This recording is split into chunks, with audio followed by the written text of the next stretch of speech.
Helduen euskalduntze alfabetatzeak eta ekak ibilbide luze eta oparoa izan dugu eta izango dugu aurrerantzean ere. Lorpen handiak izan dira, 300.000 biztanletik gora pasatu dira gure euskaltegietatik eta datozen urtetan hortik gorako kopuruak euskaldunduko ditugu.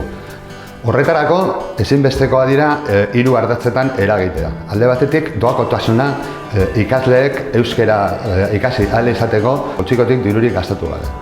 Bigarrena da, irakasleen metodologian eta baliabideetan sakontzea, eskola kalik eta eragingarrienak izan daitezen arlo guztietan. Eta horretarako, 3. zutabea ezinbestekoa dana, aurreko biak lortzeko. Eta da, finantzazio sistema egoki bat hori guztia ahalbideratuko duena.